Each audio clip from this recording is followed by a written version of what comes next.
ಎಲ್ಲರಿಗೂ ನಮಸ್ಕಾರ. ನಾನು ನಿಮ್ಮ ಚೆನ್ನ. ಈ ಒಂದು ವಿಡಿಯೋದಲ್ಲಿ ಗಣರಾಜ್ಯೋತ್ಸವದ ಪ್ರಬಂಧ ನೋಡ್ತಾ ಇದ್ವಿ. ಇಲ್ಲಿ ಈ ಒಂದು ಪ್ರಬಂಧದಲ್ಲಿ ಪೀಠಿಕೆ, ವಿಷಯ ವಿವರಣೆ ಮತ್ತು ಉಪಸಂಹಾರ ಅಂತ ನೋಡ್ತಾ ಹೋಗ್ತೇವೆ. ಈ ರೀತಿಯಾಗಿ ಬರ್ದಾಗ ನಿಮಗೆ ಏನಾಗುತ್ತೆ, ಪೂರ್ಣ ಅಂಕ ಕೊಡ್ಲಿಕ್ಕೆ ಸಾಧ್ಯ, ಪೂರ್ಣ ಪ್ರಬಂಧ ಆಗ್ಲಿಕ್ಕೆ ಸಾಧ್ಯ. ರೈಟ್. ಹಾಗಾದ್ರೆ ಈ ಒಂದು ವಿಡಿಯೋ ಇಷ್ಟವಾದ್ರೆ ಲೈಕ್ ಮಾಡಿ, ಶೇರ್ ಮಾಡಿ, ಸಬ್ಸ್ಕ್ರೈಬ್ ಆಗೋದು ಮರಿಬೇಡಿ ಅಂತ ಹೇಳ್ತಾ ಯಾವ ರೀತಿ ಬರಬೇಕು ಇಲ್ಲಿ ನೋಡಿ ಮಕ್ಕಳೇ. ಮೊದಲನೇ ಪೀಠಿಕೆ ಅಂತಕ್ಕಂಥದ್ದು 5 ಅಥವಾ 6 ಸಾಲೊಳಗೆ ನಾವು ಪೀಠಿಕೆ ಅಂತ ಬೈಬೇಕಾಗುತ್ತೆ. ಓಕೆ, ಇಲ್ಲಿ ನೋಡಿ. ಗಣರಾಜ್ಯೋತ್ಸವ ಪ್ರತಿಯೊಬ್ಬ ಭಾರತೀಯನಿಗೂ ಹಬ್ಬವಿದ್ದಂತೆ. ಪ್ರತಿಯೊಬ್ಬರು ಗಣರಾಜ್ಯೋತ್ಸವವನ್ನು ಆಚರಿಸುತ್ತಾರೆ.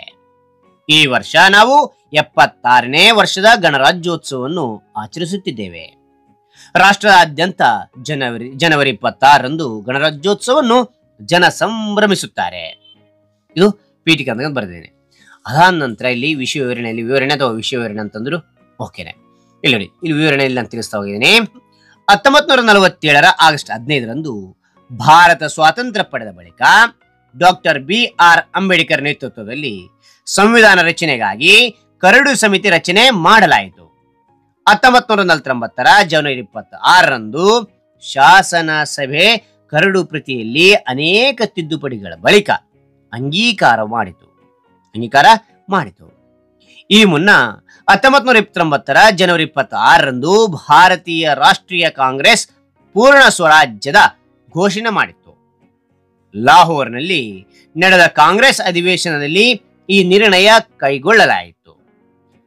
ಈ ದಿನವನ್ನು ಶಾಶ್ವತವಾಗಿರಿಸುವ ನಿಟ್ಟಿನಲ್ಲಿ 1950 ಜನವರಿ 26ರಂದು ಸಂವಿಧಾನವನ್ನು ಜಾರಿಗೊಳಿಸಲಾಯಿತು. ಓಕೆನಾ. ಅದ ನಂತರ ಮುಂದೆ ಇನ್ನೊಂದು ವಿವರಣೆ ಇದೆ ನೋಡಿ. ಇಲ್ಲಿ ಜಾರಿಗೊಳಿಸಲಾಯಿತು ಅದ ನಂತರ ಭಾರತ ತನ್ನ ಸಂವಿಧಾನವನ್ನು ಜಾರಿಗೊಳಿಸಿ ಸ್ವತಂತ್ರ ಗಣರಾಜ್ಯವಾದ ದಿನವನ್ನು ಗಣರಾಜ್ಯೋತ್ಸವ ದಿನ ಎನ್ನಲಾಗುತ್ತದೆ. ಈ ಪ್ರಯುಕ್ತ ಹೊಸ ದೆಹಲಿಯಲ್ಲಿ ಭಾರತ ಸಶಸ್ತ್ರ ಪಡೆಗಳ ಆಕರ್ಷಕ ಪೆರೇಡ್ ನಡೆಸುತ್ತದೆ. ದೇಶದಾದ್ಯಂತ ಗಣರಾಜ್ಯೋತ್ಸವವನ್ನು ಧ್ವಜಾರೋಹಣ ಮಾಡುವ ಮೂಲಕ ಆಚರಿಸಲಾಗುತ್ತದೆ. ಹೊಸ ದೆಹಲಿ ಅಥವಾ ನವದೆಹಲಿ ಅಂತಕ್ಕಂಥದ್ದು. ಓಕೆ, ರಾಷ್ಟ್ರಪತಿ ಧ್ವಜಾರೋಹಣ ನಡೆಸಿದರೆ ಉಳಿದ ಎಲ್ಲಾ ರಾಜ್ಯಗಳಲ್ಲಿ ಆಯಾ ರಾಜ್ಯದ ರಾಜ್ಯಪಾಲರು ಧ್ವಜಾರೋಹಣ ಮಾಡುತ್ತಾರೆ ಅಂತಕ್ಕಂಥದ್ದು. ಅದಂತ ನೋಡಿ, ಸಂವಿಧಾನ ಎಂಬುದು ಭಾರತದ ಸರ್ವೋಚ್ಚ ಕಾನೂನು. ನಮ್ಮ ಸಂವಿಧಾನವು ರಷ್ಯಾ, ಬ್ರಿಟನ್, ಅಮೆರಿಕ ಇತರೆ ದೇಶಗಳ ಸಂವಿಧಾನಗಳ ಅಂಶಗಳನ್ನು ಹೊಂದಿದೆ. ಸಂವಿಧಾನಕ್ಕೆ ಮಹತ್ವದ ಕೊಡುಗೆ ನೀಡಿದ ಕಾರಣ ಅಂಬೇಡ್ಕರ್ ಅವರನ್ನು ಭಾರತದ ಸಂವಿಧಾನ ಪಿತಾಮಹ ಎನ್ನಲಾಗುತ್ತದೆ ಅಂತಕ್ಕಂಥದ್ದು. ಓಕೆ, ಇಷ್ಟೆಲ್ಲ ವಿಷಯ ವಿವರಣೆ ಬರೆದ ನಂತರ ಕೊನೆಗೆ ಇಲ್ಲಿ ಉಪಸಂಹಾರ ಅಂತಕ್ಕಂಥದ್ದು ಬರೀತಾರೆ, ನಿಮ್ಮ ಅಭಿಪ್ರಾಯ ಅಂತಕ್ಕಂಥದ್ದು. ಓಕೆ, ಇಲ್ಲಿ ನೋಡಿ, ಉಪಸಂಹಾರ ಅಂತಕ್ಕಂಥದ್ದು, ನಾವು ನಮ್ಮ ಸಂವಿಧಾನವನ್ನು ಗೌರವಿಸಬೇಕು, ಅದರಲ್ಲಿರುವ ನಿಯಮಗಳನ್ನು ಅನುಸರಿಸಬೇಕು, ಮೂಲಭೂತ ಕರ್ತವ್ಯಗಳು ಹಾಗೂ ಮೌಲ್ಯಗಳನ್ನು ಪಾಲಿಸಿದಾಗ ಮಾತ್ರ ನಾವು ಸುರಕ್ಷಿತದಿಂದಿರಲು ಸಾಧ್ಯ ಅಂತಕ್ಕಂಥದ್ದು.